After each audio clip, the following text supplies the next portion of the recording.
A bolt of silk could buy a kingdom. That was the Silk Road. It was this network of trade routes, but it did more than just move luxury goods. It rewired economies. Medieval economies. It connected empires that were far apart, and it planted seeds, the earliest seeds of a global market. This was long before the word existed. So by the end, you'll see how the flow of spices and textiles built something, the hidden financial foundations of our modern world. We'll see how caravan tracks, dusty tracks, standardized money across continents, and how the demand for pepper changed farming in distant jungles. What force determines the rise and fall of empires? The answer isn't in grand battles. It's in ledgers, the ledgers of forgotten merchants, and the silent exchange of ideas along ancient paths. What does it mean for an economy to be connected? Think of a river delta, not a single stream. The Silk Road was that delta, a sprawling web of countless smaller paths. It wasn't one road, and it was rarely paved. It was a network, a living system of choices made by merchants over centuries. On land, it was a braid of caravan trails, crossing some of the most punishing terrain. The Taklamakan Desert, its name, some say, means place of no return, and the freezing passes of the Pamir Mountains, the roof of the world, and on water, it was a chain of maritime routes. Ships hugging coastlines from the South China Sea across the Indian Ocean to the Red Sea and the Persian Gulf. That was the true shape of global exchange. A choice between mountain frost and sea spray. Each path carried its own risks, its own rewards. The story of its formal opening often starts with a Chinese diplomat. Zhang Qian, in the 2nd century before the Common Era, sent west on a diplomatic mission. His journeys opened Han Dynasty eyes to the kingdoms beyond the deserts. He returned with tales of powerful horses, potential allies, but more importantly, he returned with knowledge of a world ready to trade. This wasn't the invention of trade. It was the moment a conscious bridge was built, and on the other end of that bridge sat the Parthian Empire, centered in what's now Iran. The Parthians became the essential middlemen. They understood the profit. It lay not in producing everything, but in controlling the flow. They bought silks from the east, sold them to Romans in the west. And they guarded the secrets of where these treasures originated. So from the beginning, this wasn't a simple point A to point B transaction. It was a relay race. Goods passed through many hands, the profits passed through many hands. A bolt of silk might be woven in a Chinese workshop, carried by a Sogdian merchant across the deserts, sold to a Parthian trader in a Caravanserai, then finally purchased by a Roman aristocrat in Antioch. At every handoff, the value increased. This system created a cascade of economic activity. It fed empires, it fed every oasis town, every port city, every mountain community along the way. The road itself became the market, and this decentralized network. This organic network, it proved resilient. If one path was closed by conflict or hardship, the flow of goods found another. The economy learned to reroute itself. That adaptability is what rewired the medieval world, quietly, creating connections where none were thought to exist. A merchant in Samarkand needs to trade with someone from Constantinople. They don't speak the same language, their gods are different, their laws aren't the same. The answer wasn't in words, it was in weight and in shine. In silver and gold, that merchant with the silk, he's not just weighing fabric, he's running a calculation. On his scale, there are Byzantine gold coins. They have the emperor's face on them, next to those Abbasid silver dirhams with writing from their scripture, and the silk itself, which is a kind of currency made from thread. He's comparing all of that against something else, against the value of blue lapis lazuli from Persia. That marketplace wasn't chaos, it was sophisticated. It worked because of an agreement, an unspoken one, about value. This was the first rewiring, the standardization of money across continents. No king ordered this. No emperor decreed it. It came from necessity. When Baghdad wanted Chinese silk, when Alexandria wanted Indian pepper, traders needed a way to settle accounts. Bartering cloth for spice over that distance, it was impractical, so they turned to the one thing everyone could trust: precious metals, stamped into coins. Some coins became legendary for their purity, for their consistency. The Byzantine gold nomisma, the bezant, it was the dollar of its day. For centuries, its weight, its gold content, was so reliable it was accepted from Venice to the Taklamakan oasis. A merchant might never see Constantinople, but he knew the worth of that piece of gold in his hand. Then there was the Islamic dinar and the silver dirham. Introduced under Caliph Abd al-Malik in the late 7th century, they became another universal standard. Their inscriptions might declare a faith that was foreign to a trader in India. But the coin's trustworthiness, that was beyond question. They were the original reserve currencies. This created a framework, a revolutionary one. A spice merchant in Malabar could price his goods in dinars. A Venetian buyer thousands of miles away understood that price. He could get dinars through other trades, or use his own gold bezants because the exchange rate was stable. It was recognized, the cost of the transaction, the mental energy, the risk of not knowing a coin's value, it plummeted. Think of it as an early operating system. For global trade, these trusted coins were the common code, letting different economic programs, different empires interact seamlessly. They built trust between strangers. They enabled credit. A caravan leader could get a promise of payment in gold bezants and know that promise would be honored at the other end of the journey. This monetary network, it was an invisible grid laid over the physical routes of the Silk Road. It meant value could travel faster than any camel. It quietly built the first layers of an interconnected economy. Fragile layers, a world where price for the first time could whisper across continents.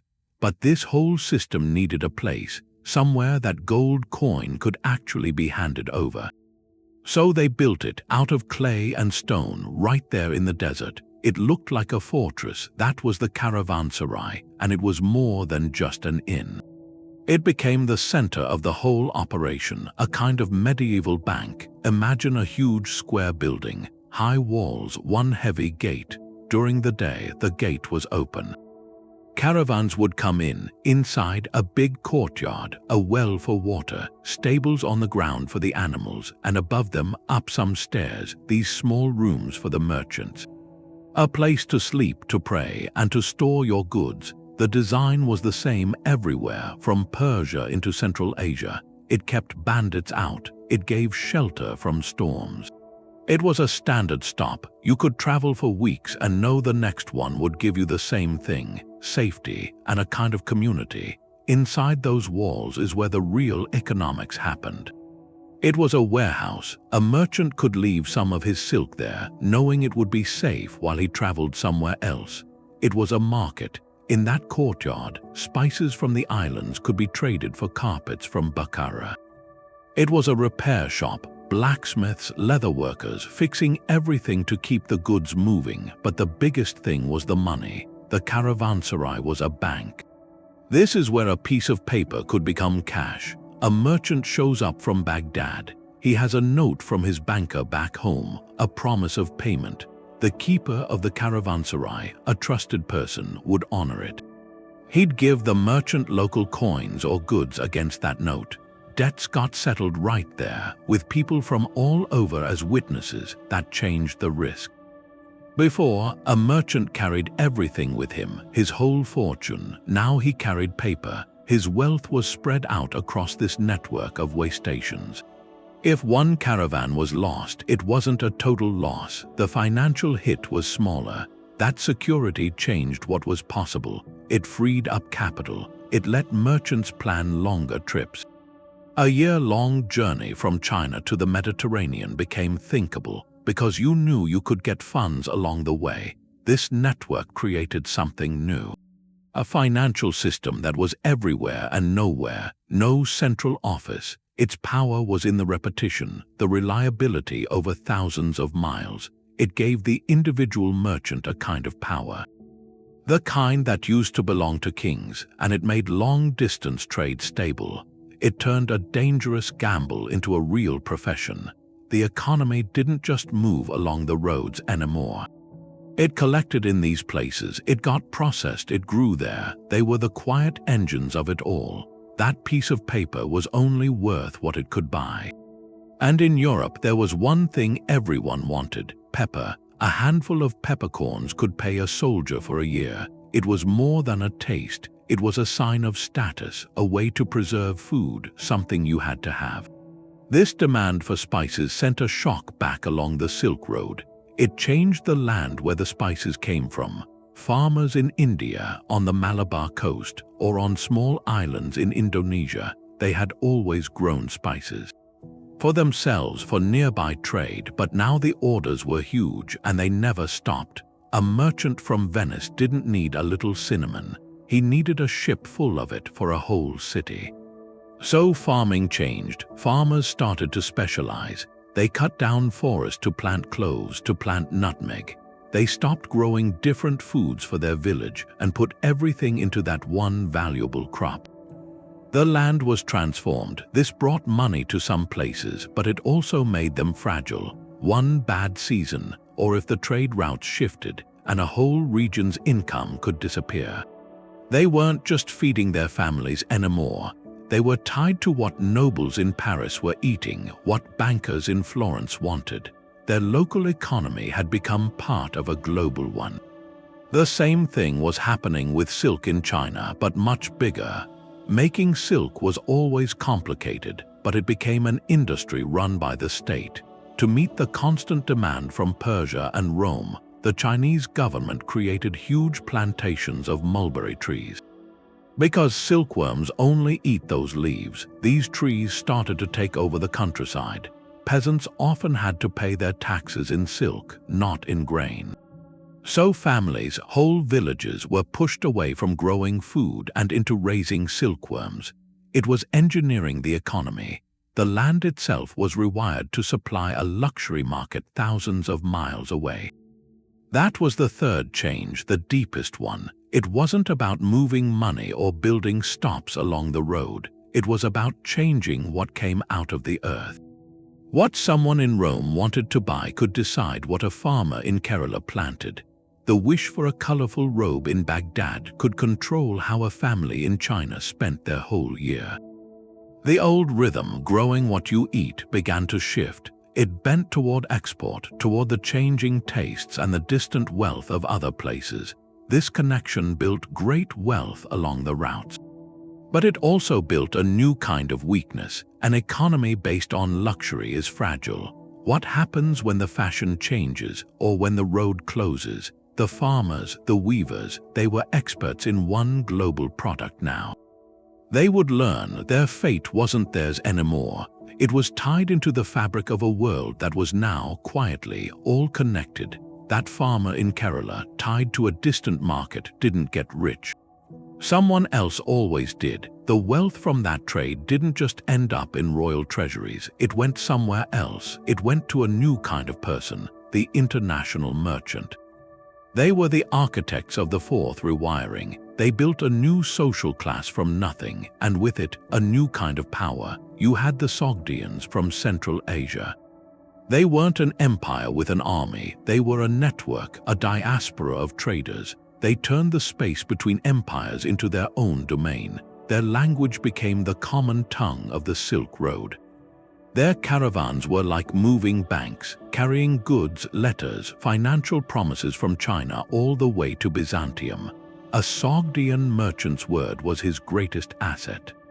His credit, his wealth wasn't in land. It was in connections, in information. He knew when a price would rise in Samarkand before the local governor even heard about it. Then there were the Radhanite Jewish merchants from the 8th to the 10th centuries. their network was even more vast. Historical accounts describe them traveling from France to China, speaking many languages, dealing in everything, spices, silks, even people who had been captured. They moved through Christian, Islamic, pagan lands, not as subjects of any one ruler, as neutral agents of commerce. Their faith provided a framework of trust and law that bound their community across continents. Their capital was liquid, mobile, immense. That was the revolution. For the first time, significant wealth existed outside the control of kings, outside feudal lords. A merchant's fortune wasn't measured in acres of wheat or in serfs bound to the soil. It was measured in chests of silver dinars, in warehouses full of pepper, in promissory notes that could be cashed in a dozen different cities. This money was power, and it began to tilt the old world on its axis. So where did this new power lie? It built cities, not castles on hills, ports, caravan hubs. Look at Venice and Genoa. They weren't rich because of fertile land. They were built on water and will. Their nobility weren't knights. They were merchant princes, families like the Polo in Venice. They grew wealthy financing trade expeditions, outfitting them. Their councils debated tariffs and naval routes, not feudal dues. The entire city-state functioned like a corporation. Its survival depended not on a harvest, but on the safe passage of galleys from Alexandria. Across the world, the same pattern, Bukhara in modern Uzbekistan. It became a jewel of the Silk Road, not because of a warlord, because of its covered bazaars. Its money changers, its libraries and scholars were funded by trade. In China, the port of Quanzhou thrived as the eastern anchor of the maritime network. Arab and Persian merchants lived there in communities, building mosques and warehouses. The city answered to commerce as much as to the emperor. These cities gained autonomy. They bought charters from kings, rights to govern themselves, to hold their own courts, to levy their own taxes. The walls of a medieval city weren't just for defense. They were a barrier against the feudal countryside, a declaration that here a different law applied, the law of the market. This was the slow-burning social revolution. For centuries, power had been rooted in land. Who owned it? Who worked it? Now, a new pillar was erected, the pillar of movable wealth. It didn't topple the old order overnight, but it created a space beside it, a bustling, noisy, cosmopolitan space, where a man's worth was determined by his wit, his risk, his ledger. The economy hadn't just moved goods. It had begun to move the very foundations of society, and the people in those counting houses knew their power was still growing. Ledgers and coins built a new world. But the most valuable cargo wasn't silk. It was an idea, a piece of knowledge you could copy, adapt, use to build something new. This was the fifth rewiring technological diffusion, the medieval version of intellectual property, and it boosted productivity in a way no single luxury good ever could. Take paper. In China, they'd made it for centuries from mulberry bark and hemp. It was a secret. Then the 8th century, there was a battle, the Battle of Tollas in 751. Arab forces clashed with a Chinese army, and among the captured were Chinese papermakers. They were brought to Samarkand, and there they taught their craft. The Arabs didn't just copy it, they improved it. They used linen rags that created a stronger, more versatile sheet. Paper mills spread to Baghdad, then Damascus, then Cairo. The cost of writing plummeted. Before, you wrote on expensive parchment from animal skins or fragile papyrus. Now you could have ledgers, contracts, books, all on affordable paper. It revolutionized administration, record-keeping, literacy, the bureaucracy that managed the vast Abbasid Empire, and later all of Europe, ran on this imported, adapted technology. A local industry was born wherever it went, creating jobs, rag collectors, scribes, bookbinders. The economic value wasn't in the paper itself, it was in what it enabled. Faster communication, more reliable contracts, the spread of ideas. It was an operating system upgrade for the entire economy. Now reverse the flow, look east. For the Maritime Silk Road, the biggest challenge was knowing where you were on the open ocean. The Islamic world had mastered the stars. They built on Greek, Persian, Indian knowledge. They perfected the astrolabe, a complex handheld computer made of brass. It could tell time, calculate prayer times, and most importantly, find your latitude at sea. This knowledge began to travel east, along with detailed navigational manuals called Romani. Arab and Persian sailors carried it. Chinese maritime technology was advanced. But they absorbed these new techniques. They combined them with their own compass technology, their massive shipbuilding. The result was a leap in efficiency. In range, a merchant could plan a voyage from Canton to Hormuz with greater confidence. Less risk, lower costs, fewer ships were lost, more voyages were profitable. The economic value of that transfer was measured in safer, fuller hulls. This was never a simple gift. It was adaptation. Every technology was remade for its new home. The Chinese had used paper for art and bureaucracy for centuries. In the Islamic world, it became the foundation for a culture of scholarship and commerce. The astrolabe, a tool for prayer and astronomy in Baghdad, became a crucial instrument for profit in the Indian Ocean. The value was in the application. And often this transfer was accidental. It wasn't a formal trade deal. It was a captured artisan, a sailor sharing a trick over a meal in a Malacca tavern, a monk secretly carrying mulberry seeds out of China in a hollow staff. The economic boost was immense because it was cumulative. Each adaptation created a local industry. Each new tool lowered the cost of doing business over greater distances. The Silk Road didn't just move finished products, it moved the very means of production. The blueprints for efficiency. It turned isolated pockets of genius into a shared toolkit, quietly raising the productivity of the entire connected world. The real treasure was never in the chest. It was in the mind of the person who knew how to build a better press or chart a faster course. That toolkit built more than ships and mills. It built empires because every bolt of silk, every sack of pepper moving along those routes meant something else to the rulers whose land it crossed. It was a tax, a shadow economy, the silent partner to every merchant's ledger. The flow of luxury goods funded armies and palaces quietly, turning commerce into an engine of state power. Take the Byzantine Empire. Its capital, Constantinople, sat at a crossroads. The Bosporus Strait was the ultimate choke point. Every ship between the Black Sea and the Mediterranean, every caravan from the east had to pass its walls.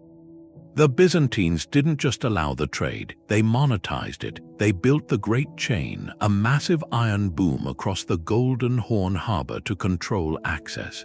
And they staffed the offices of the Komakian, their customs service. Duties were famously high, often 10% of a cargo's value. That steady river of gold and silver from spices and silks didn't just fill the treasury. It paid the salaries of the bureaucracy. It funded the navy that kept the sea lanes clear. It gilded the domes of the Hagia Sophia.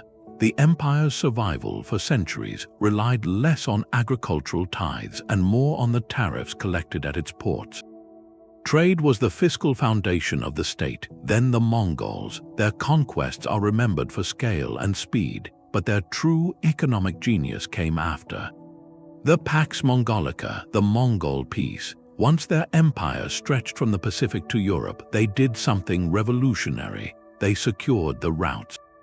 They hunted bandits, they built and fortified caravanserais. They issued passports called paisi for safe merchant passage. Why this sudden devotion to law and order? Because a safe road is a taxable road.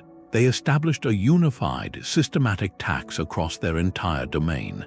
A merchant could travel from Beijing to Tabriz under one system, paying predictable duties. The Mongols understood a thriving merchant class was a golden goose. They protected it to collect the eggs. This revenue financed their campaigns, their lavish courts. The Silk Road didn't just survive under the Mongols. It reached peak efficiency because it had become the central revenue stream for history's largest land empire. But this dependence cut both ways. The desire to control these flows didn't just build states, it broke them. It sparked wars, the Byzantine-Sasanian Wars, centuries of conflict. Framed in terms of glory and faith, but a core driver was control over the trade routes from the east. Whoever controlled the passages through Mesopotamia and Armenia controlled the taxes on the silk and spice flowing to the Mediterranean. It was a fight for economic supremacy. Later, the Ottoman Empire presented the ultimate blockade. When they conquered Constantinople in 1453, they didn't stop the trade. They took it over, and as they solidified control over the land routes, they could raise tolls. They could restrict access for European merchants. This wasn't merely a political event. It was an economic crisis for Venice, Genoa, Western Europe. The cost of Eastern luxuries skyrocketed. The search for a way around this Ottoman stranglehold, for a direct route to the spice sources of India, became an existential necessity. It was this pressure that funded the voyages of Da Gama and Columbus. The age of exploration, with all its consequences, was born from a need to circumvent the taxes of the Silk Road. So the quiet economy of camel caravans and harbor tariffs had loud consequences. It determined the rise of cities and the fall of dynasties. It financed cathedrals and invasions. The ledger and the sword were never separate. They were two sides of the same coin, minted in the markets of Samarkand and collected in the treasuries of kings. This hidden financial layer showed that in the medieval world, power wasn't just about the land you owned. It was about the trade you taxed, and everyone, from the emperor in his palace to the sailor setting an unknown course, was navigating that same brutal calculation. That tax was the price of desire, and desire in that world had a direction. It started at the top, a king's table, a bishop's robe, a sultan's palace. That's where a luxury would first appear. Silk, sugar, pepper, porcelain. You didn't buy them to use them, you bought them for the effect. To wear silk was to wear wealth that flowed. To offer pepper was to show a link to somewhere beyond the horizon. The exclusivity was the whole point. It held the social order in place, but it also left something in the minds of the people who saw it. A kind of want, and that want grew through a slow trickle-down, not of money but of aspiration. A merchant gets rich from the trade. What does he buy? He buys a silk trim for his cloak. An artisan saves his coins. What does he spend them on? A small pouch of sugar for a feast day. So the luxury starts to come down the social ladder. Not to make things equal, but to create a new rung on the ladder itself.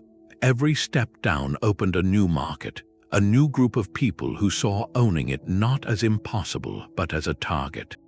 That's where the real change happened, in the mind. The market wasn't just supplying the elite anymore. It was creating a whole chain of desires and then fulfilling them. Take pepper in Europe. Early on, it was incredibly expensive. A pound of pepper could cost what a peasant made in a month. It was kept in vaults, used as loan collateral. A gift between kings, pure status, but its value wasn't just symbolic. People found it had a use. Pepper could hide the taste of meat starting to spoil. In a time before refrigeration, that wasn't a small thing. It was a form of food safety. It could make salted, preserved food edible through a long winter. So the desire for it changed, from I want to show off to I need to preserve my harvest, from a symbol of wealth to a tool for survival, and that changed the market. The demand wasn't just for the king's banquet anymore. It was for the merchant's storeroom, the monastery's kitchen, the ship's provisions. The volume of trade exploded. Pepper went from being sold by the peppercorn to being traded by the sack, then by the shipload. It became a commodity, a standardized thing with a predictable price, traded in huge amounts. Its value was still high, but its perceived necessity was higher. It wove itself into the daily economic life of a continent. A late medieval cookbook might call for pepper in most meat dishes. It wasn't a question of if you had it, but how much you could afford. That process, luxury turning into necessity, that's an economic engine. It keeps demand alive. Sugar went the same way. First a rare medicine from the East, then a luxury for the very rich in the Middle East and Europe. As production grew in the Mediterranean, later the Atlantic islands, the price began to drop. It moved from the pharmacy to the banquet table, then into the tea of the middle class. Every drop in price reached a new group of people, and each new group came to see it not as a special treat, but as a normal part of life. The market got bigger for good. This commoditization made the whole economic web more complex and more fragile. A European city's demand for pepper now directly employed farmers on the Malabar coast. Shipwrights in Aden, camel drivers on the Persian plateau, bankers in Venice. The economy wasn't just connected, it was interdependent. A blight on pepper vines in India could raise prices in Paris, which might make cooks buy more salt, which would shift mining labor in Salzburg. The ripples went on and on, unpredictable. The psychological shift was complete. What was once a distant object of wonder became a line in a household budget. Desire had been built into the system. The economy no longer just provided for needs. It had learned to manufacture new ones and fulfill them, creating a cycle: want, trade, dependency, stretching across the known world. The Silk Road didn't just move goods. It moved what people thought they needed. The ledger said one thing, but the letter said something else. A merchant's books showed what he sold. The messages he carried told him what to sell next. The Silk Road was a kind of physical internet long before the digital one. The most valuable cargo was often news. Economic decisions need information, and this network was full of it. Caravans carried silk and spices, but they also carried whispers: a drought in the Punjab, a rumor about a new tax in Aleppo, a confirmed report of a huge pepper harvest in Malabar. Your success depended on knowing what was happening 1,000 miles away, often before the merchant next door knew. So communication networks grew up alongside the trade routes. The Mongols had their yam system, a postal relay with horsemen at regular stations. A rider with urgent news could change horses and cover incredible distances in days. But for merchants, it was more informal. Trusted couriers carried sealed letters, letters of credit, market reports. They shared travelogues, rutters, these detailed logs that noted safe harbors, pirate activity, fair prices in distant ports. A merchant in Cairo could look at a ledger copy from a colleague in Guangzhou. He could compare the price of cinnamon and plan his next purchase. This constant flow of raw data enabled something: arbitrage. Buying low in one market, selling high in another, because you knew the price difference. Imagine a merchant in Hormuz. He hears from a ship's captain that a late monsoon has damaged the ginger crop in India. He immediately sends word to his agent in Baghdad: buy up all the local ginger before the news of the shortage arrives and prices jump. Weeks later, when ships finally bring the bad news, he sells his stored ginger at a huge profit. He didn't create the ginger, he moved it through space and time using information. And this practice, repeated over and over, had a strange effect. It actually helped stabilize prices across huge distances. If pepper was cheap in India but expensive in Alexandria, arbitrageurs would buy in India and sell in Alexandria. That increased supply in Alexandria, lowering the price there. And it increased demand in India, raising the price a bit. Over time, it created a rough balance. Markets that were once isolated became linked. The advantage shifted to those with the best intelligence, the fastest news. That fostered the earliest forms of data-driven commerce. Merchant families set up branches in key cities, not just to sell goods, but to gather information. A letter from a cousin in Samarkand about political unrest was more valuable than a shipment of rubies. It told you which routes to avoid. Commercial intelligence became a family business. A secret to be guarded, like a dye formula or a map to a spice island. The economy wasn't just reacting to local harvests anymore. It was anticipating global shifts. A decision made in a Venetian counting house was based on fragments of news from 3 continents, pieced together like a mosaic to show a picture of future profit. So the movement of goods built something else, a web of knowledge. It made the medieval world feel suddenly smaller and more profitable. That web of knowledge had a flaw. A fatal one. It was too efficient. The pathways that moved a merchant's letter could carry something else, something destructive, a biological stowaway. The medieval world was rewired for prosperity, but that connectivity had a dark side, a terrifying one.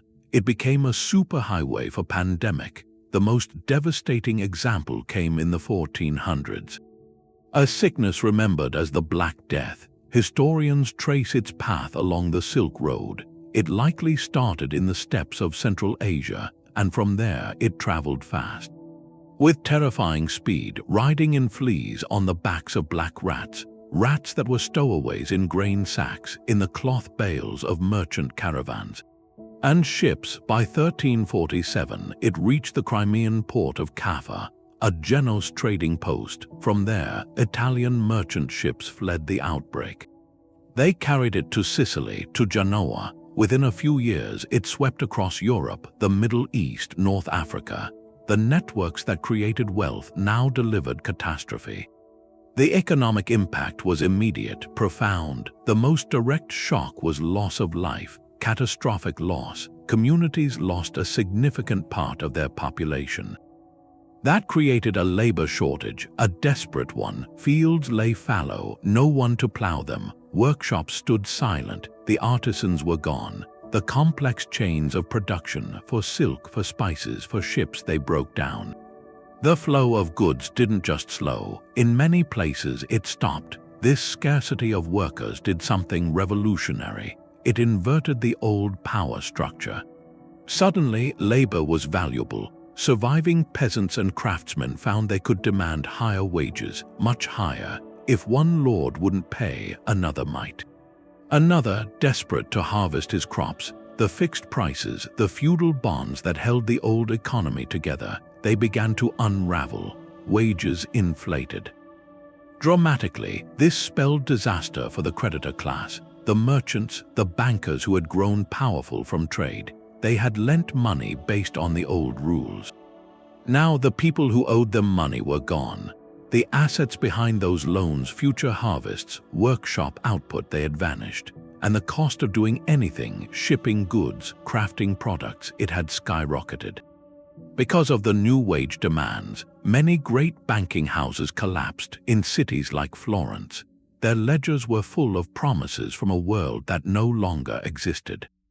They became worthless. The pandemic laid bare the vulnerability of this connected world.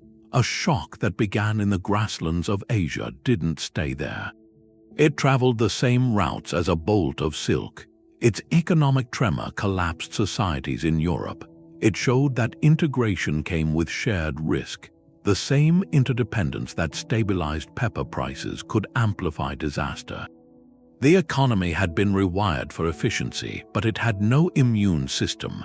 The aftermath, though, would force a rebirth, a painful one, complete. The old ways were gone. What would rise from the silence? The silence after the storm meant you had to look at things again. The land routes were shaken, but the sea had always been different.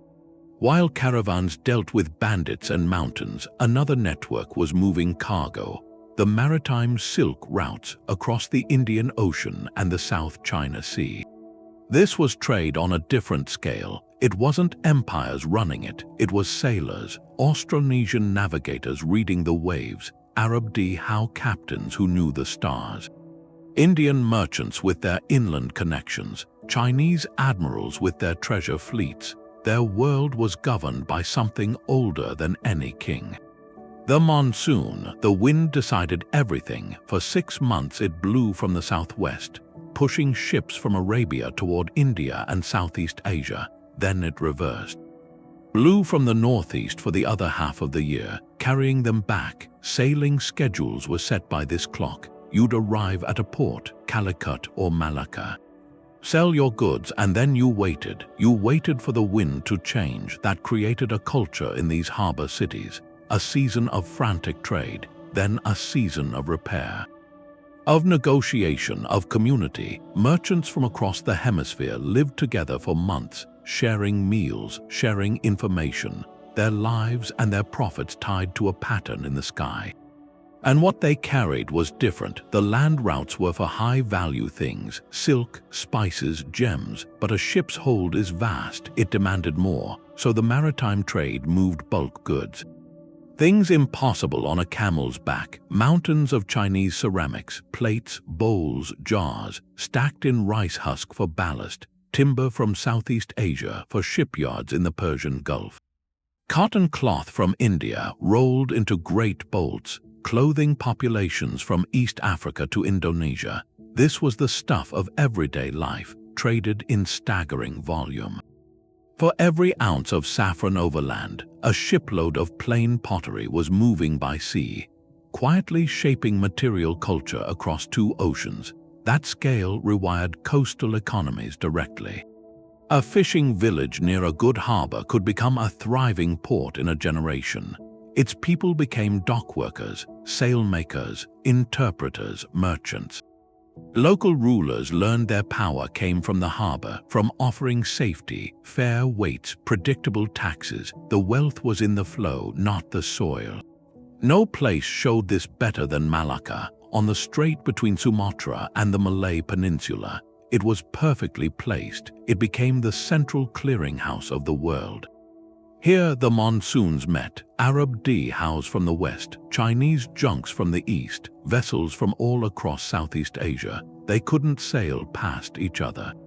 They had to stop. In Malacca's harbor, spices from the Moluccas were traded for Indian textiles, which were swapped for Persian cobalt, used to paint Chinese porcelain. The city produced almost nothing itself. Its product was the market. Its language was a simplified Malay. Its laws were for commerce. Its wealth was legendary. It showed what happened when the maritime network reached its peak, a port city-state. Its power was purely economic, a hub in the global machine. The real cargo wasn't in the ships. It was the system they created, a web of dependency that made the ocean itself a highway. The sea had immense power, but it wasn't the only way to build a fortune. For some, the real wealth wasn't at the beginning or the end of the journey. It was in the long, difficult middle. The empires that controlled the heart of the overland route, they didn't weave the silk or grind the pepper. Their genius was controlling the space between. They became the indispensable middlemen. Their entire economies were built on the simple, brutal logic of geography. Take the Parthian Empire, centered on the Iranian plateau. It sat directly between the Han Chinese and the Roman worlds. The Parthians mastered the art of the mark-up. A caravan from China would arrive at their eastern border. A Parthian merchant would buy the silk, not for its value in China, but for a price he set. Then he sold it to a Roman trader on the western border for a price many times higher. The Romans, desperate for the luxury, had no choice but to pay. The Parthians guarded this position fiercely. They were famously vague about where silk came from, maybe even spreading myths to keep the Romans from seeking direct contact with China. Their wealth was entirely transactional. It came from being the only shop in a very long desert. Further east, the Qian Empire played a similar role, but even more sophisticated. At their height, around the 1st and 2nd centuries, they controlled a crucial swath from Central Asia down into northern India that put them at the crossroads of every major route. Chinese silk moving west met Indian spices and gems moving north. Mediterranean glass and gold came east. The Qians didn't just tax this flow, they monetized it. They issued vast quantities of gold coins, imitating Roman designs but adding their own kings and deities. These coins became the preferred currency across the network, from the Ganges to the Oxus River. They provided the caravanserais, the security, the banking services. Their cities, like Taxila and Bagram, became wealthy clearinghouses. Goods were unpacked, repacked, and sent on their way with a new tax paid. Their power wasn't in production, it was in facilitation. Centuries later, the Seljuk Turks emerged as the new masters of the Middle. As they moved into Persia and Anatolia, they seized control of the historic Silk Road arteries. Their strategy was similar. They secured the routes, punished bandits, maintained the caravanserais. In return, they collected a toll, a kind of subscription fee for safe passage. The Seljuk sultans grew fabulously rich not from their own farms or mines, but from this river of tariffs. Their great architectural legacy, those stunning caravanserais with fortified walls and ornate gateways, stands as a monument to an economy built on transit. They were the toll booth operators for a continent. This intermediary position gave a unique kind of power. They were cultural and economic translators. A Parthian merchant had to understand Chinese bargaining customs and Roman legal contracts. A Qian court absorbed artistic influences from Greece, India, and China, blending them into something new. They became hubs of information, knowing what was in demand thousands of miles away before the producers themselves did. Their entire political structure often relied on this revenue. It paid for their armies, which in turn protected the routes that provided the revenue, a perfect, self-sustaining loop. Their story shows a profound economic truth. You don't need to make the most desirable product to control the market. You only need to control the path it must take. These empires turned geography into destiny.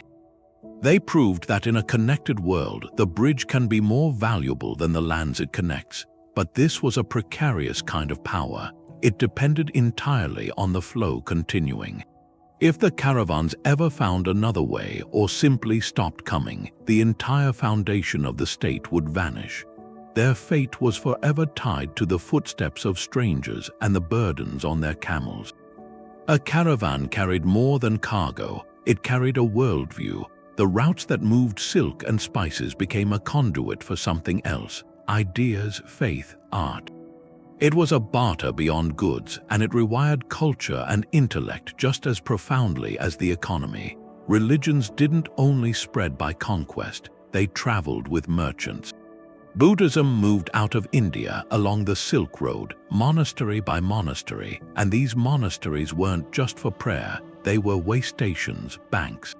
Centers of learning. A merchant could find shelter there, translate a contract, deposit funds with brothers he trusted. The faith provided a network of trust, one that transcended kingdoms. The same thing happened with Nestorian Christianity. It found followers in Central Asia, in China. Its communities were often in trading cities, and later Islam spread along the maritime routes. The Indian Ocean. Muslim merchants settled in port cities from East Africa to Indonesia. Their faith offered a framework for commerce, rules for contracts, for fair dealing. It built community, and that community built institutions. Take the Islamic Waqf, a charitable endowment. A wealthy merchant would donate a property, a caravanserai, a bathhouse, a school. The revenue would fund a mosque, a hospital, a public fountain. It turned private wealth into public infrastructure. The Waqf became an economic entity. It created jobs, maintained roads, supported education. It made the city more functional, more attractive to traders. The faith, through commerce, was building the physical landscape. Art traveled the same paths. A decorative motif from a Persian workshop could appear on a textile in Byzantium. Then a Chinese weaver might copy it for a different market. Architectural styles fused. You see it in the Buddhist caves at Dunhuang, Indian figures painted with Chinese grace, or in the mosques of coastal China, where traditional curved roofs shelter prayer halls oriented toward Mecca. This wasn't random imitation. Fused aesthetics had market value. A bowl with Persian cobalt blue designs fired in Chinese kilns was a hot commodity.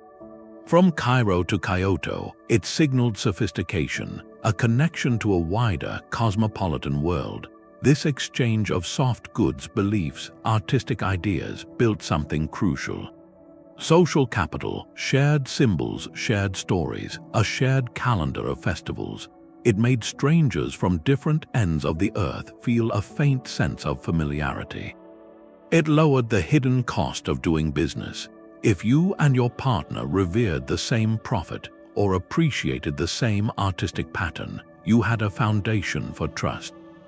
Beyond the ledger, it created vast informal cultural zones, a zone of Buddhist influence from Afghanistan to Japan, a zone of Islamic commercial law encircling the Indian Ocean. Within these zones, trade was easier, expectations were more aligned, the risk of misunderstanding was lower, so the exchange of culture didn't just follow trade. It actively facilitated more trade. The caravan didn't just carry goods to market, it carried the very ideas that made the market possible. Trust was built on symbols, but it was recorded in numbers. The problem was memory, moving goods across continents through dozens of currencies, a web of middlemen. It was too complex. A merchant's word was his bond, but a fortune could vanish in a forgotten debt. Or a miscalculation. The solution didn't come from a king, it came from the counting houses in port cities, the noise of the harbor, and the quiet scratch of a pen. That was the accounting revolution, a shift from memory to ledger. Commerce became a calculated science. Take a Venetian merchant in the 1300s. He's invested in a spice shipment leaving Alexandria. He doesn't own the ship, he owns a share of the cargo, alongside other investors from Genoa, from Ragusa. The captain sells the spices in Constantinople, uses the profit to buy silk, then returns. The journey takes months, the risk storms, pirates, price changes. How does the merchant in Venice track his stake? How does he know his return? He can't hold it. His wealth is a phantom, promises and projections. That phantom needed a body. The body was the ledger. In the merchant communes of Italy, in Genoa and Venice, a system began to crystallize: double-entry bookkeeping. Its principle was balance. Every transaction recorded twice, a credit in one account, a debit in another. Buy 100 gold bezants of pepper, your spice inventory is debited, it increases. Your cash account is credited, it decreases. The sum of all debits had to equal the sum of all credits. The books had to balance. This was more than neatness. It was built-in error detection. A discrepancy meant a mistake or fraud. It gave a merchant a snapshot of his entire financial health. Assets, liabilities, profit and loss, all in one place. A vague feeling of wealth became a precise numerical fact. Across the Mediterranean, in the Islamic world, a parallel sophistication was already thriving. Arabic merchants used a system called SIAC, a specialized script for accounting for bureaucratic records, designed for clarity to prevent forgery. It tracked taxes, land grants, commercial transactions across the caliphate. It recorded complex partnerships, like the Commenda contracts in Indian Ocean trade. One partner provides capital, the other provides labor and travel. The SIAC records ensured profits could be divided with fairness, even after a 2-year voyage. It was a technology of trust over distance. These weren't just administrative tools, they were risk management technologies. By formalizing financial relationships, they made new things possible. The capital partnership, the Italian Commenda, the Islamic Caravan became a secure vehicle. An investor could fund a venture without traveling because the contract and the accounts defined his share precisely. This pooled capital from many sources. It funded larger voyages. Insurance emerged from the same need. In Italian ports, merchants drafted contracts to insure a ship's cargo. The premium was calculated on the recorded value of the goods and the perceived risk of the route. This was only possible because the value was a documented number, not a guess. Most importantly, this record-keeping enabled investment across distances. A ledger entry in Florence could represent a warehouse in Beirut, a debt owed in Tabriz, a future shipment of alum from Anatolia. Money became abstract, mobile, divisible. You could sell your share in a venture by transferring the ledger entry to another merchant. That created a secondary market for risk and reward, the early seed of what would become stock exchanges. This quiet revolution in the back office was a direct result of Silk Road commerce. The Caravan, how they demanded a new way of thinking about value, not as a physical thing you held, but as a relationship between numbers on a page. That shift from trusting a memory to trusting a balanced ledger built the framework for everything that followed, the skeletal structure on which modern capitalism would grow. The legacy of those long-distance trades isn't just the spices that flavored food, it's the numbers that learned to dance. The ledger showed value, but the people who created that value were moving. A city's wealth wasn't just in its treasury, it was in what its people knew. The demand for luxury goods started a different migration, not of merchants, of masters. Whole communities of artisans began to travel. They took their crafts with them. This was human capital moving, and it changed the economic map. Think about silk. For centuries, the Chinese kept the secret, raising the silkworms, reeling the thread, weaving the fabric. It was a state monopoly. But knowledge slips across borders. There's a story from the 6th century. The Byzantine historian Procopius tells it. He writes about two monks, Nestorian monks. They had lived in what he calls India, probably somewhere along the Silk Road, and they learned silk making. They went to Constantinople. They made an offer to the Emperor Justinian. They could bring him the secret, break the reliance on Persian middlemen. The story says they came back from the east. They hid silkworm eggs inside hollow bamboo walking sticks. Whether that part is exactly true, the outcome is fact. Silk production started inside the Byzantine Empire, in imperial workshops first. The knowledge had migrated, carried by people, and suddenly the Mediterranean had its own silk industry. It didn't stop the trade for Chinese silk. That was still prized, but it created a new center of production.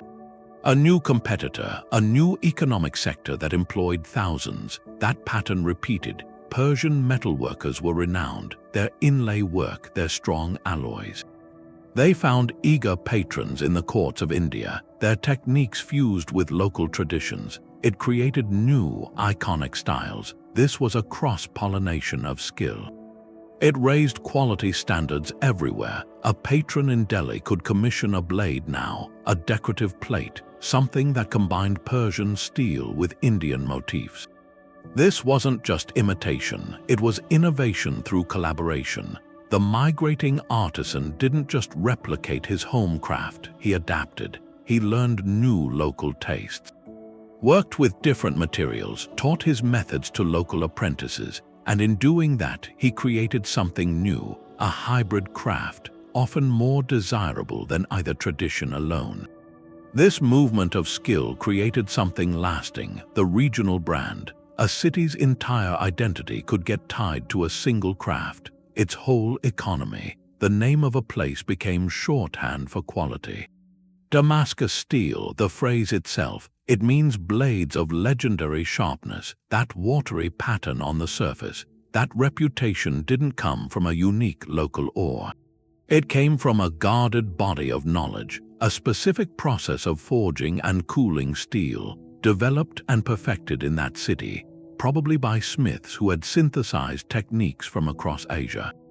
That knowledge made the city a destination. It drew in wealth, protected the local economy for generations. Same with Kashmiri shawls, woven from pashmina wool. The craft might have origins in Central Asia earlier, but in Kashmir, the technique reached its peak. Textiles so light and warm, beautifully embroidered. Coveted from the Mughal court to European aristocracy, the region's wealth became synonymous with that one product. This rewired the labor market on a continental scale. Economic advantage wasn't just about having a resource anymore. It was about having a concentration of skill, a city that could attract the best dyers, the best glassblowers, the best carpet weavers. That city held a kind of monopoly. Their craft guilds became powerful, controlling standards, training, prices. The landscape became a patchwork, specialized hubs, each famous for its particular genius. The value wasn't in the raw material anymore, not purely, not in the silk, the iron, the wool. The overwhelming value was in the trained hands, the secret steps, the reputation that traveled thousands of miles ahead of the goods. The economy learned its most durable asset wasn't a thing. It was knowing how to make it. That skill had a cost, not in silver. The caravan was a logistical marvel, but it was also a massive consumer. It left a huge environmental footprint. And that footprint had a direct, often brutal, economic price. For every bolt of silk that got to Rome, a forest was probably cut down somewhere. That was the hidden tax. Not paid by the merchants, paid by the land. Think about the scale of the demand. Shipbuilding for the sea routes used up ancient forests. To build one Chinese treasure junk, you needed enormous timbers. Hundreds of trees, ports from Canton to Aden became construction hubs. The sound of axes in the shipyards. Local cedar and teak went first. Then the shipwrights had to look further inland. Send loggers deeper. The cost of timber went up as it got scarce. A shipowner's ledger now had a new, steep line. The premium for getting wood from farther away. This wasn't just an ecological change. It was inflation baked into the price of every spice sack that sailed. On land, it was more visible, more immediate. A major caravanserai was like a small city carved from the local environment. Building it needed stone, clay for bricks, and wood. A lot of wood for beams, for gates, for heat in the desert nights. The area around it was often stripped bare, to build it and then to keep it going, but the bigger strain was the caravans themselves. A single large caravan could have 1,000 camels. Each camel needed to eat, and it needed to eat a lot. They would graze the land around a stopping point right down to the roots. Overgrazing turned fertile edges into dust. An oasis town's prosperity could eat away its own foundation, leave it more vulnerable to the next drought. The cost here was a slow decline. The land's carrying capacity itself was dropping.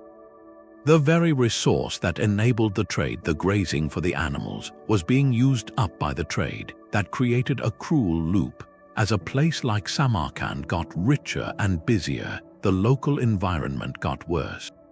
Water sources got strained, polluted, firewood got expensive. The cost of living in the city went up. For merchants, that meant higher prices for fodder, for supplies, for everything.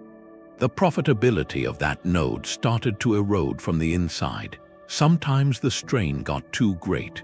A once vital caravanserai, its surroundings turned to barren ground, would be abandoned. The trade routes would shift a little, seek fresh pastures, new sources of water and wood. A city that thrived for centuries could find itself stranded. On a ghost branch of the Silk Road, its economic lifeblood redirected by its own environmental exhaustion. These were early, stark examples of what we now call externalities. Costs of business that aren't paid by the producer, they're borne by the community or the ecosystem. The merchant paid for his camels, but he didn't pay for the loss of the grassland. The shipowner paid for his timber, but not for the watershed destabilized by the logging. The bill came due later, in higher costs for everyone or in the collapse of a local economy. It shows that even pre-industrial economies running on camels and sails could push their ecosystems to a breaking point. The wealth of the Silk Road wasn't created from nothing. It was drawn from the earth, and sometimes it was drawn too deep. The routes on the map weren't just lines of commerce, they were lines of extraction. Leaving an altered landscape behind them, that silent negotiation between profit and sustainability echoed for centuries. a lesson written not in ledgers but in abandoned wells. And in the silent retreat of forests, risk called for invention. The constant threat of losing everything to a storm or to bandits was always there. So merchants, they didn't just hope for the best. They built financial safety nets. They created the earliest forms of insurance and credit. These weren't handed down from rulers. They were tools made in harbor back rooms and roadside inns, born from pure need. To see them is to see how the medieval economy learned to handle shock, to turn that paralyzing fear into something you could calculate, a cost you could manage. Take the Mediterranean Commenda contract. It sounds formal, but its power was in its simplicity. Here's how it worked. A wealthy investor, someone staying safe in Venice or Genoa, would put up the capital. Say 100 gold coins to fund a voyage. A traveling merchant, the one actually facing the sea, would contribute his labor, his skill, his physical presence on a dangerous journey. They were partners. If the voyage succeeded, they split the profits. A typical split gave 2/3 to the investor back home, 1/3 to the merchant who traveled. But here was the crucial part. If the ship sank, if pirates took everything, the loss fell only on the capital provider. The traveling merchant lost his time, his effort, but he didn't go into debt. His liability was limited to his labor. This was a precursor to things like modern venture capital. It encouraged investment from people who would never leave their counting houses. It took dormant wealth and put it into enormous, risky ventures. One man's safe gold could fund another man's daring trip across the sea. The Commenda didn't eliminate risk. It sliced risk into pieces and distributed it. It made the unthinkable funding a year-long expedition into a standard business transaction. Then, on the other side of the trade world, in the markets of Baghdad and Cairo, another instrument solved a different problem. The softoja, think of it as a traveler's check, an early wire transfer. A merchant leaving Baghdad for Bukhara, a journey of months, faced a dilemma. Carrying a chest of heavy silver coins was just asking to be robbed. The softoja was the answer. He would deposit his money with a trusted banker in his home city. In return, he got a letter of credit, a piece of paper with a coded promise. When he reached Bukhara, he'd present this letter to the banker's contact there. That agent would pay him the equivalent sum in local currency. The value traveled instantly on a slip of paper. The physical money never moved. This system relied entirely on trust and reputation within big commercial networks, often tied by family or faith. It dramatically increased what's called the velocity of money. The same physical coin could now support 10 different transactions in 10 different cities at once, because its value was represented on paper moving in opposite directions. It freed capital from the baggage train. Together, these innovations did something. They built shock absorbers into the economy. A shipwreck was no longer one merchant's total ruin. It was a loss absorbed by a distant investor who had spread his funds across multiple Commenda contracts. A bandit attack on a caravan didn't mean a trader arrived with nothing. His wealth was waiting for him at the next major stop, protected by the softoja system. This financial engineering made long-distance trade less of a desperate gamble and more of a calculated profession. It drew in more people, pooled more capital, funded larger ventures. The economy became more resilient, more dynamic, and ironically, more interconnected because the financial links ran deeper than the physical routes. The real network wasn't just the road anymore. It was a web of promises written on paper and bound by trust that stretched across continents. Trust was what a merchant traded on. But for an emperor, the currency was control. Those financial tools, the networks for sharing risk, they gave merchants a kind of freedom. And that freedom itself could feel like a threat to any state that believed trade was its exclusive right. So some empires, they looked at this river of wealth moving through their territory, and they decided to dam it up, to own the source itself. They shifted from just taxing the flow to trying to become the only source. That's the imperial monopoly, a direct clash between the top-down command of a state and the organic, decentralized power of merchant networks. You see it in the Byzantine Empire. After the story about the monks smuggling silkworm eggs out of China, the Byzantines didn't just start a new industry, they locked it down. Silk production became a state secret. A weapon of economic policy, they set up imperial workshops called gynecia, often right inside the palace complexes. The whole process, from the caterpillars to the woven cloth, was concentrated under tight government control. The goal was two things. First, to break the financial power of the Persian middlemen, who'd gotten rich controlling the overland silk trade. And second, to create a luxury product so exclusive it could work as diplomatic currency. Byzantine emperors would gift bolts of this royal purple silk to foreign kings, a display of wealth and tech that no one else could match. For a while, it worked. It gave Constantinople real leverage. It poured revenue straight into the imperial treasury, completely bypassing the merchant networks, but it was a brittle system. It relied on absolute secrecy. It stifled innovation. And when the knowledge eventually leaked out, when independent production started up in places like Lucca in Italy, the Byzantine monopoly lost its power. The market, once suppressed, just found a way around the wall. Then, centuries later, a world away, the Ming dynasty in China tried an even more audacious form of state control. In the early 1400s, the Yongle Emperor launched those legendary treasure voyages under Admiral Zhang. These weren't trading missions, not in the merchant sense. They were projections of imperial majesty. The fleet was colossal, hundreds of ships, tens of thousands of men. They sailed the maritime Silk Road routes from China to Southeast Asia, India, the Persian Gulf, East Africa. They carried huge amounts of Chinese silks and porcelains, but they didn't barter in the markets of Malacca or Hormuz. They presented these treasures as gifts from the Son of Heaven. In return, they received tribute: exotic animals, rare woods, jewels, and, crucially, the political submission of distant rulers. The voyages were a state-run replacement for private trade. The aim was to centralize all the prestige and profit of foreign exchange directly under the throne, to show that the emperor, not a bunch of independent junk captains, was the source of all wealth and authority. For a few decades, it was spectacular. Tribute flowed in. Ming prestige reached across the Indian Ocean, but the cost was staggering. Building and maintaining the treasure fleet consumed a huge part of the state's resources.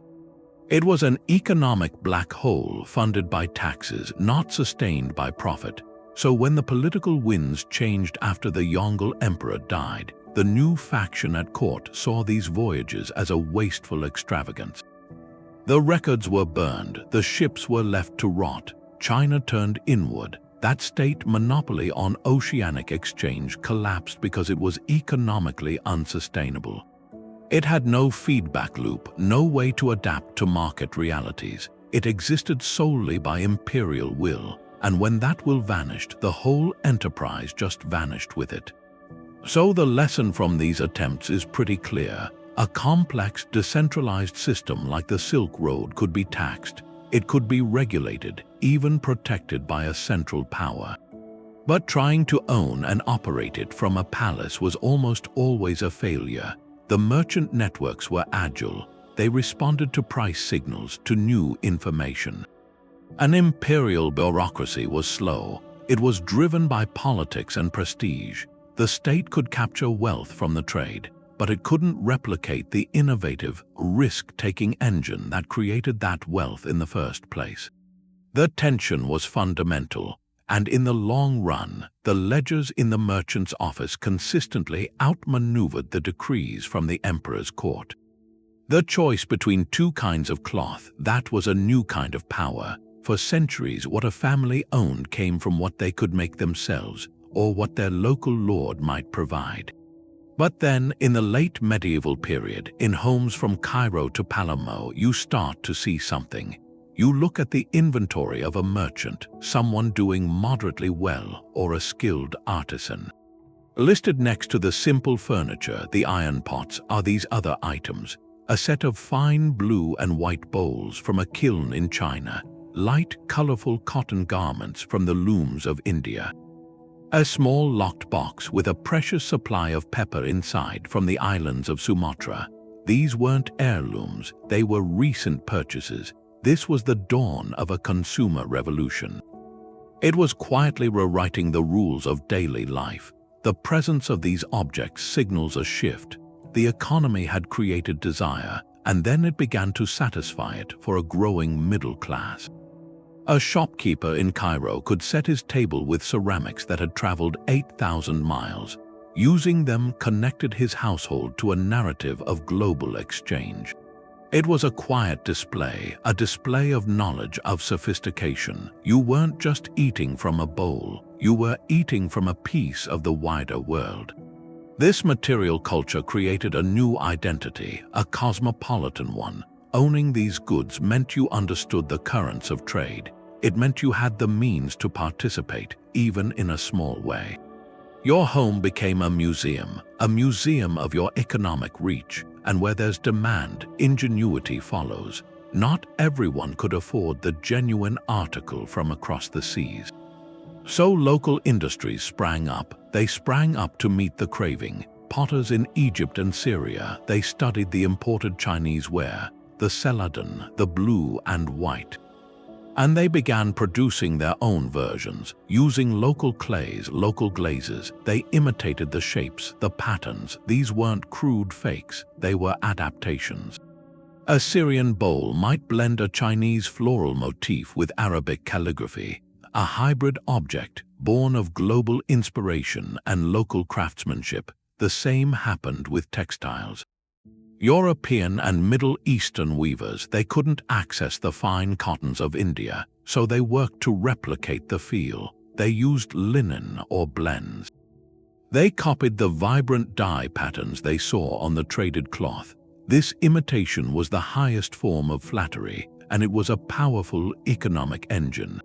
It created whole new sectors of local production. It employed artisans. It stimulated mining for ceramic pigments. It expanded dye works. The global market wasn't just sucking in local goods for export. It was also providing the templates for new domestic industries. The economy became a loop of inspiration and emulation. The psychological shift was perhaps the most significant. For most of human history, economics was about survival, securing enough food, basic shelter, simple clothing. The Silk Road's legacy by this period was to introduce the concept of choice. And with choice came display. Your possessions were no longer just functional, they were communicative. The spice in your stew spoke of your access to distant networks. The ceramic on your shelf spoke of your aesthetic taste. Life was no longer purely about what you needed. It was increasingly about what you wanted, and what you wanted said something. It said something about who you were in a newly interconnected world. This transformation from subsistence to selection, it represents one of the quietest rewirings. One of the most profound. It planted the seeds of a modern mentality where consumption becomes a central part of culture and of self. The market had learned to speak, not just to our stomachs but to our aspirations. That desire for a wider world, once it was there, needed a new kind of patron. It wasn't a king, it was a banker. There's a ledger page in Florence from the 1400s. It shows a loan to a spice importer in Venice, secured against a shipment of pepper that was still at sea. And then a few lines down, the interest from that loan is marked. It's allocated to a sculptor, a man working in a dusty studio. That sculptor was Donatello. That's the hidden ledger, the Renaissance, this great rebirth of art and thought. It wasn't spontaneous, it was financed. The capital came directly from the same system that moved silk and spice across continents. The Italian city-states, Florence, Venice, Genoa, they were at the western end of the Silk Road's financial network. their merchant bankers had grown immensely wealthy from it. They perfected double-entry bookkeeping to track trades. They developed letters of credit. They insured cargo from Alexandria. The profits were staggering. They pooled in family coffers names like Medici, Strozzi, Pitti. This wasn't old feudal wealth from land. It was new, liquid, global, and it wanted a new kind of immortality. The Medici, the most famous, they weren't nobles originally. They were bankers. Their fortune was built on managing the Pope's finances, a web of international transfers that itself came from trade networks. With that capital, they did more than build palaces. They became patrons on a massive scale. Cosimo de' Medici funded the completion of the Duomo's dome. His grandson Lorenzo, the Magnificent, he bankrolled the workshops of Botticelli and Michelangelo. He supported the philosopher Marsilio Ficino, who translated ancient Greek texts. This fueled the humanist revival. It wasn't just charity, it was a calculated investment in social capital, in legacy. There's a fresco by Gozzoli in the Medici Palace. It paints the family into a biblical procession next to Byzantine emperors, a visual claim to importance bought with trade profits. The art they commissioned reflected the new mindset trade created. Botticelli's Primavera is filled with exotic plants, plants that would have been studied in the gardens of merchants who imported them from the East. The linear perspective developed by Brunelleschi and Alberti, that was a mathematical discipline, like the geometry used in navigation and accounting. That desire to look outward, to rediscover classical knowledge, it was a mindset from bustling, multicultural port cities. Venice, the gateway to the Orient, became a museum of this fusion. The Basilica of St. Mark is clad in marble and mosaics looted from Constantinople, a physical testament to commercial rivalry. The paintings of Titian and Bellini, they glow with ultramarine blue. A pigment from lapis lazuli mined in Afghanistan, transported along those ancient routes. The wealth that built the Venetian Renaissance was literally the wealth of the Silk Road, made into stone and color. This flow of capital rewired culture. The individual patron, the merchant or banker, could now commission beauty directly. They bypassed the church or the monarchy. Art became a conversation about human potential, about beauty, about the tangible world, values that resonated with self-made men of commerce. The Renaissance was a rebirth. But its midwife was a ledger. Its cradle was a counting house. The light in the works of Da Vinci and Raphael was funded by the risky journey of a pepper sack from the Moluccas to a Mediterranean warehouse. Europe's awakening was a dividend paid by the connected economies of Asia. The Italian city-states were wealthy, but they were vulnerable. Their wealth came from a supply chain they didn't control. Every piece of silk, every sack of pepper, it all came through a long line of middlemen, through Mamluk Egypt. Through the Ottoman Empire, these were powerful, centralized states. They could raise a toll or cut the route off, and they often did. This created a constant pressure. A deep insecurity there at the western end of the Silk Road. Now, in the great empires of Asia, Ming China, Mughal India, the Ottoman heartland, the perspective was different. They saw themselves as the source, or at least the center, of global exchange. They could afford a posture of reception. Traders came to them. This difference in position, the fragmented, hungry consumer versus the consolidated, confident producer, that may have planted a seed.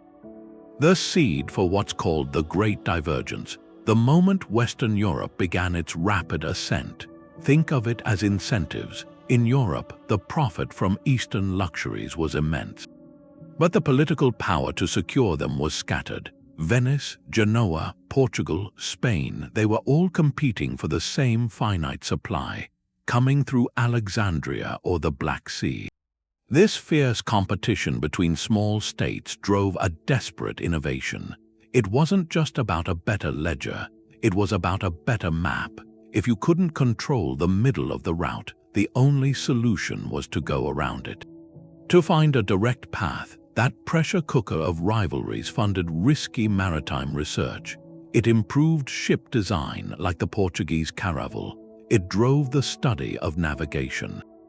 Prince Henry, the navigator of Portugal, he didn't fund explorers from curiosity. He was funding a strategic end run around the Islamic middlemen who controlled the trans-Saharan gold and the spice routes. The goal was to get to the source, to cut out every intermediary, to seize the supply chain itself. Contrast this with Ming China in the 15th century. After the treasure voyages of Zhang, China had the most advanced naval technology on the planet. They could have dominated the Indian Ocean. Instead, they retreated. The Ming court, this vast bureaucracy, made a calculated decision. The expense and disorder of outward expansion weren't worth the trouble. They had everything they needed within their own borders. Or through controlled tribute trade at their ports, the incentive to venture into the unknown, to brave the Atlantic or round Africa, it didn't exist. The system was stable, inward-looking, sanctioned from the top. The reward for an admiral who proposed such a voyage wasn't fame, it was suspicion. So the structure of the Silk Road may have created an accidental funnel. It concentrated feelings of lack and competitive anxiety on one end of Eurasia. In Europe, the trade was a glimpse of wealth that seemed just out of reach, controlled by others. This fostered a mindset of aggressive problem-solving. It turned merchants into strategists. In much of Asia, the trade was an affirmation of centrality and prestige. A reason to fortify your borders, refine your internal systems, not to sail off the edge of the map. This isn't about who was smarter. It's about how different landscapes channeled ingenuity in different directions. For centuries, the Silk Road's networks had distributed benefits relatively evenly. But by the late medieval period, the geography of pressure was shifting. That frantic energy to bypass the old routes was coalescing at the western terminus. That energy would soon spill off the maps into the vast, unknown ocean. Seeking not just spices, but a complete reordering of the world's economic map. The old routes faced pressure, and that pressure didn't go away just because a caravan trail went quiet. It found somewhere else to go. The usual story is that the Silk Road closed, the Mongol peace broke apart, the Ottomans tightened their hold on the land routes east, and those overland arteries seemed to shut down. But an economy built for connection doesn't just stop, it finds another path. The circuits will still live, they just jumped to a new medium, the ocean. Trying to find a cheaper, safer way to the Spice Islands didn't end the old system. It accidentally built a new world right on top of it. Take the Portuguese in the late 1400s. Their goal wasn't to stop trading with Asia. It was to control that trade, to cut out the Venetians, the Arab middlemen, everyone who added cost and complication. They weren't rejecting the logic of the Silk Road. They were chasing its final conclusion, a monopoly. When Vasco da Gama rounded the Cape of Good Hope and reached Calicut in India in 1498, he wasn't discovering a new world for the East. He was discovering a direct line to the source for the West.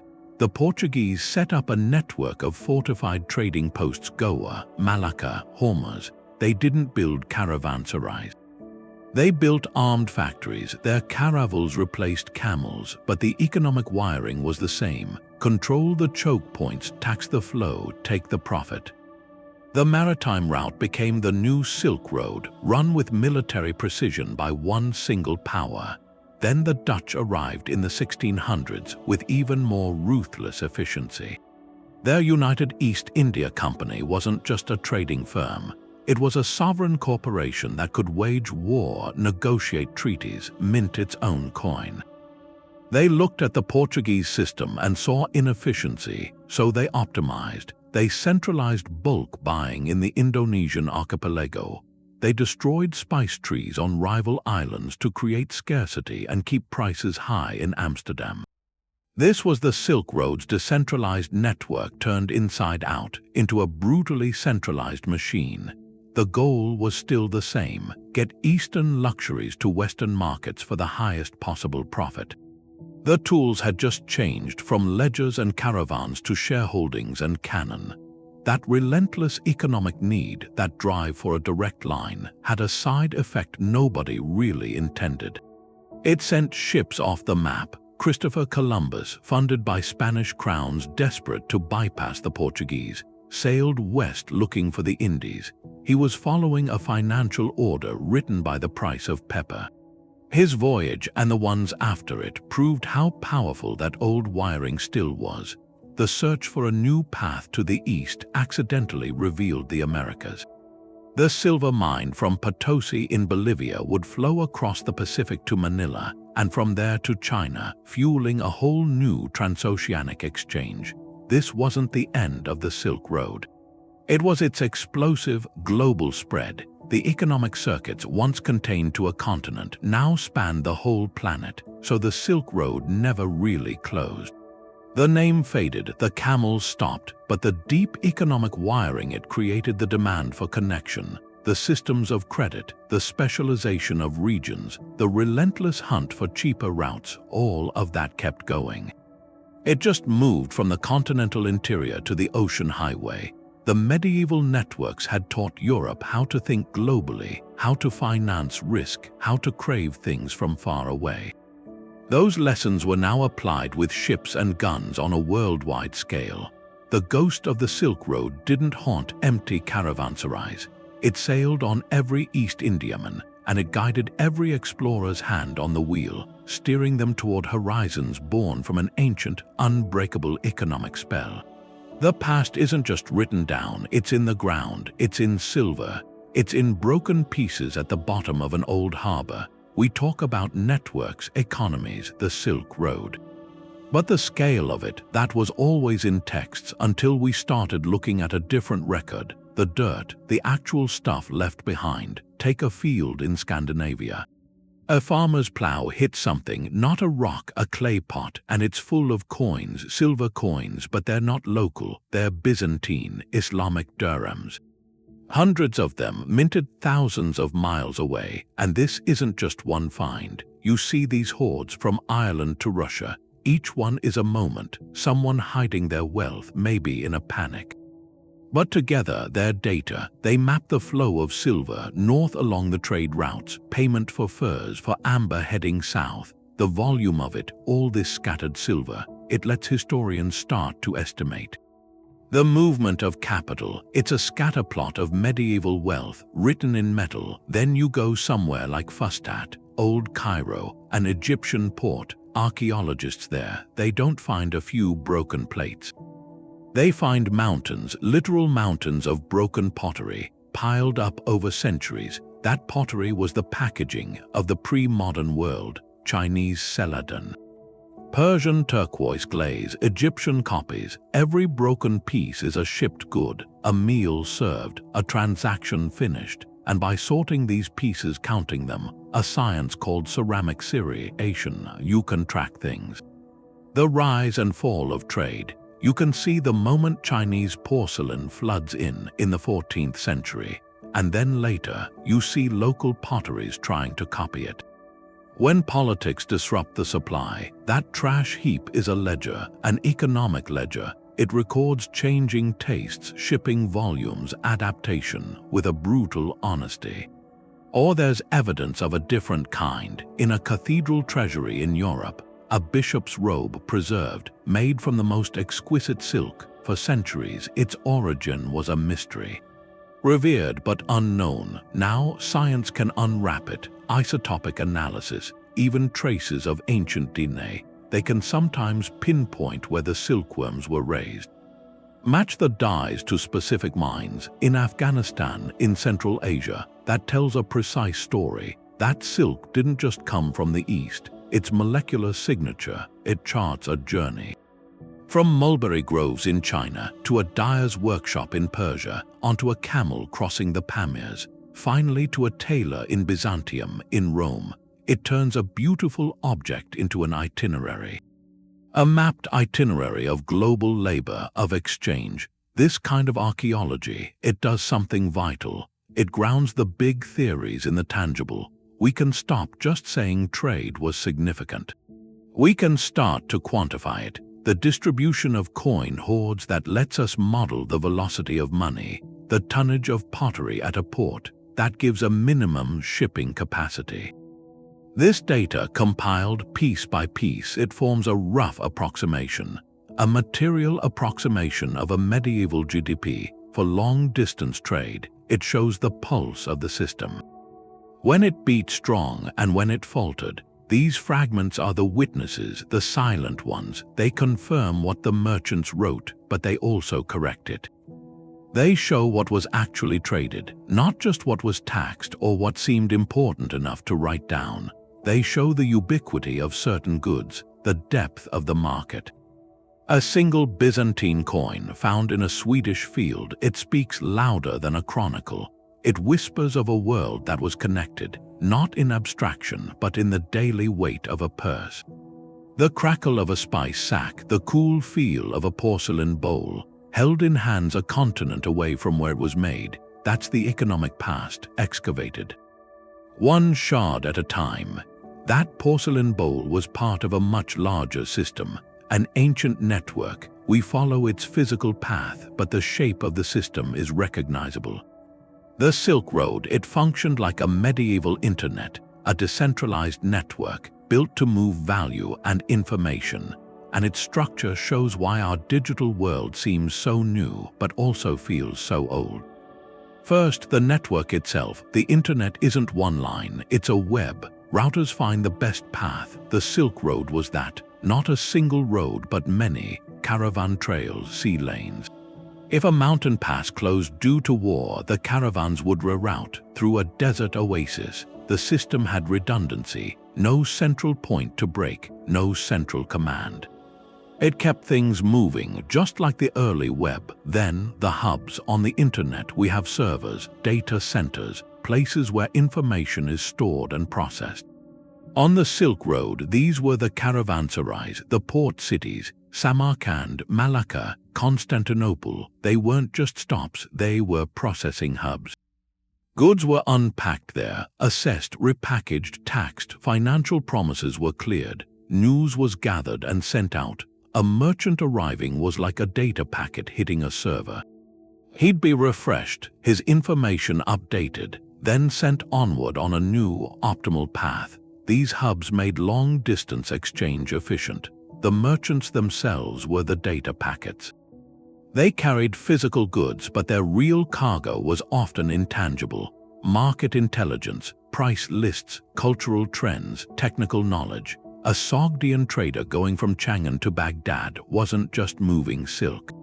He was a transmission, carrying what was fashionable in the Tang court, the latest farming technique from the Fergana Valley, political rumors from Persia.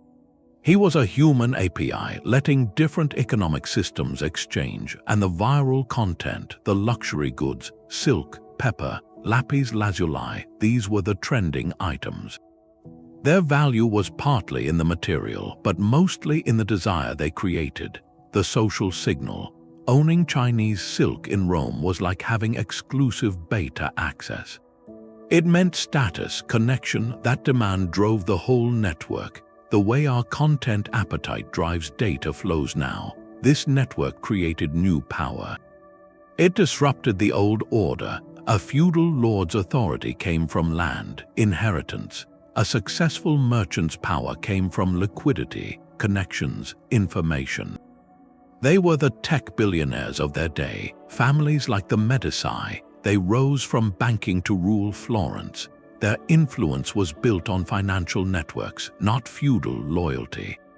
They disrupted medieval power like Silicon Valley reshapes ours. The spread of ideas mirrors social media. Buddhism moving along the Silk Road, adapting in cave temples at Dunhuang. That's a philosophical meme, finding new context. The fusion of styles, Persian motifs on Chinese porcelain, that's a medieval remix, a cultural mash-up. Creating hybrid products for eager audiences, and every network has a dark web. The same paths that carried splendor also carried contagion. They enabled black markets for goods that were restricted or illegal in certain regions. The shadow economy of the Silk Road, with its smugglers and bandits operating between empires, functioned like illicit online marketplaces today. Exploiting the same connectivity that empowers legitimate exchange, seeing it this way does something. It strips away the exotic dust, shows the underlying code. The dynamics we face now, the disruptive power of networks, new wealth classes, the fast spread of ideas and pathogens, the tension between open exchange and borders, these aren't new. They're ancient patterns recurring in a connected world. The hardware changed from camels to fiber optics, but the fundamental software of human connectivity, for better and worse, was being debugged over 1,000 years ago. In the caravanserais and harbors between continents, that ancient code of connectivity is still running. It never stopped. The Silk Road, those trade routes, they did more than move silk and spices. They were the nervous system of the medieval world, transmitting pulses of capital, innovation, culture, pulses that rewired economies from the ground up. It was a grand, slow-motion current, flowing through deserts, over mountains, carrying more than goods. It carried the building blocks of the modern world. We followed its path. We saw it standardize value, Byzantine gold, Islamic silver, becoming a common language of trust across continents. It birthed new social classes. A merchant's ledger holding more power than a lord's sword. We tracked the spread of technologies, paper, navigation tools, boosting productivity wherever they landed. And we saw how that same network, in its efficiency, could amplify a pandemic, reshaping societies through shared vulnerability. And from the capital that flowed from pepper and porcelain, we saw the Renaissance get funded. Art and ideas blooming from the profits of long-distance trade. This hidden history is a reminder. Our globalized economy today, instant transfers, interconnected markets, it's not a sudden modern invention. It's the latest chapter, the latest iteration in a story of connection that began over 1,000 years ago. It began with merchants haggling in a dusty caravanserai. Sailors reading monsoon winds, the weight of a silver coin in a palm, accepted from one unknown hand to another. So the next time you savor a spice or admire a pattern on a fabric, pause. Remember the vast, ancient economic network that labored to bring that to your world. A network of countless choices, risks, human connections that stretched across the known earth. It was a quiet rewiring, one that set the stage for everything that followed.